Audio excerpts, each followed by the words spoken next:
Good afternoon. I'm Assistant Sheriff Dori Koren at the Las Vegas Metropolitan Police Department. I'm here today to provide additional details on an officer-involved shooting that occurred this past Sunday, June 22nd, 2025. Please note we're still early into the investigative process, and as such, the details may change as we get more information and proceed with the investigation. Just some basic information initially. This is the fourth officer-involved shooting of this year, and it is the first non-fatal. In comparison, last year we had 5 officer-involved shootings, all 5 of which were fatal. The location of this officer-involved shooting was at the intersection of Lone Mountain Road and Scott Robinson Boulevard in North Las Vegas. You can see the scene to my left. The officer involved in this incident is Detective Strahania Pavlovich. He is a 32-year-old male and has been with the LVMPD since 2016. Detective Pavlovich was armed with the Glock 19 handgun, equipped with a tactical light and optic. Our investigation revealed he fired 5 rounds. He is assigned to our Tactical Operations Division, Safe Neighborhoods Bureau. There were 3 adult suspects and 1 juvenile suspect involved in this officer-involved shooting. The first adult suspect was identified as Davion Stone. He is 29 years old, 5'7", and weighs 190 pounds. The second adult suspect was identified as Calvin Richards. He is 24 years old, 5'11", and weighs 160 pounds. The third adult suspect was identified as Lazavion Payne. He is 19 years old, 5'9", and weighs 180 pounds. The following are the charges for the 3 adult suspects related to this incident: 2 counts of attempted murder with a deadly weapon, 1 count of conspiracy to commit murder, 2 counts of assault with a deadly weapon, and 2 counts of discharging a gun into an occupied vehicle. The fourth suspect was a 14-year-old male juvenile who is 5 feet tall and weighs 95 pounds. The following are his charges related to this incident: 2 counts of attempted murder with deadly weapon, 1 count of conspiracy to commit murder, 2 counts of assault with a deadly weapon, 2 counts of discharging a gun into an occupied vehicle, 2 counts of carrying a concealed weapon, and 2 counts of minor possession of a firearm. Several firearms were recovered during this incident. This included a Taurus G3 9mm handgun with 1 round in the chamber and 7 rounds in the magazine. Another Taurus, this time a G3C 9mm handgun with 1 round in the chamber and 2 rounds in the magazine. There was also a Glock 19X 9mm handgun that was recovered.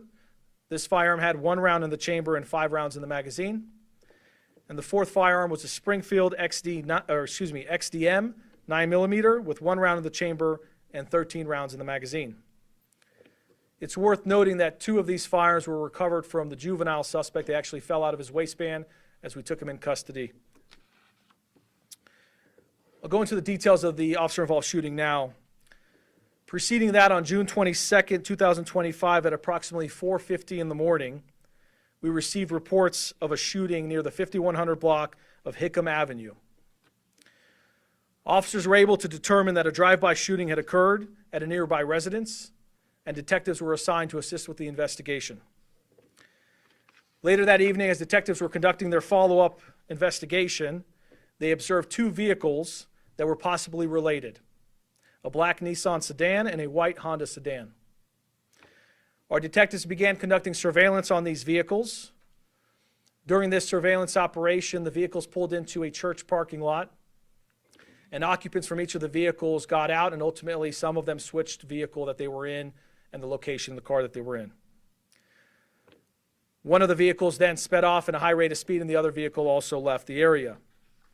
Our detectives continued their surveillance operation and were ultimately able to relocate the vehicles nearby in another area. At that time, they noticed that the black Nissan sedan was actually following one of our detective vehicles. As detectives were arriving in the area of Lone Mountain and Scott Robinson Boulevard, a black male adult believed to be associated with the suspect vehicles jumped over a nearby residential wall onto Lone Mountain.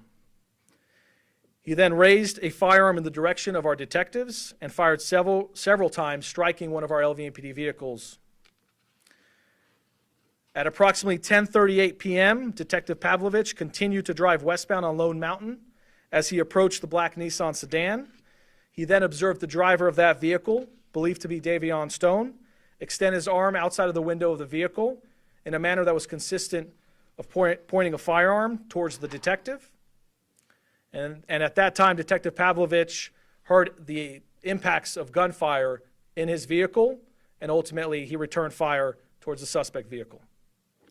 The Nissan sedan then fled the area at a high rate of speed. You could see photographs to my left of the LVMPD vehicles that were hit by gunfire.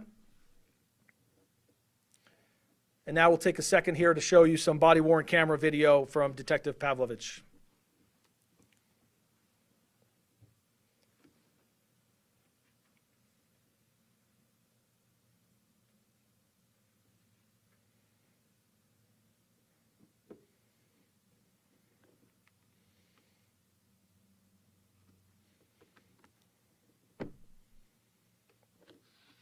As you can see in this video, the angle is limited because our detective is sitting inside of his vehicle as the officer-involved shooting occurs. A short time later, as additional officers arrived, both suspect vehicles were located at a nearby hospital, and the occupants of those vehicles were taken into custody.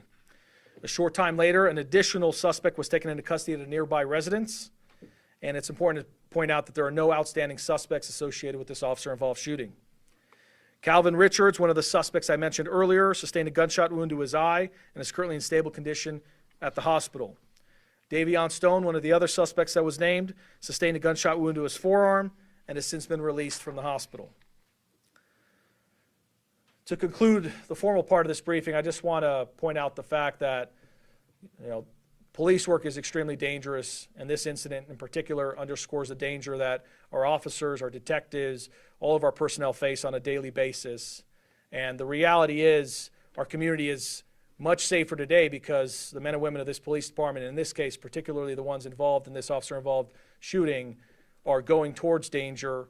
They're being aggressive in trying to apprehend violent criminals who are plaguing our community. And ultimately, they were shot at and just inches away from getting hit. So very courageous, and something that I just think it's important to point out. Next time you see an officer out there, just thank them for the work that they do because they're working extremely hard and they're putting their lives on the line to make this community safer, and they're very effective at doing so. With that, we have some time for some questions, but please, I will remind everyone, this is an early start to the investigation. We have a lot of work to do before we know a lot of the information that everyone would like to know. So for that, let's go ahead and start. Yes? So the question was whether we know how the suspects are related. At this time, we don't know every single relationship, but we do know that those two vehicles and the occupants of both of those vehicles and essentially the other person who jumped the wall are all associated in one way or another, whether it's familial or through other relationships. Do you have any more details on the drive-by shooting, kind of why it started? So we're still also investigating that incident. So the question was whether we have more details on the drive-by shooting that led up to this officer-involved shooting. Our team has been working around the clock. We've actually done something called our major case protocol to be able to address any types of increases in violence. One of those incidents was that drive-by shooting that happened. So we're still early into that case. It's too soon to talk about the details there, but we are aggressively detailing with every aspect of this crime that led up to this officer-involved shooting.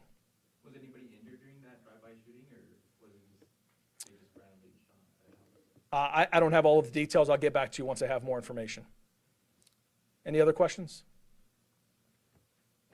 All right, with that, I appreciate your time. Thank you, and we'll see you on the next one.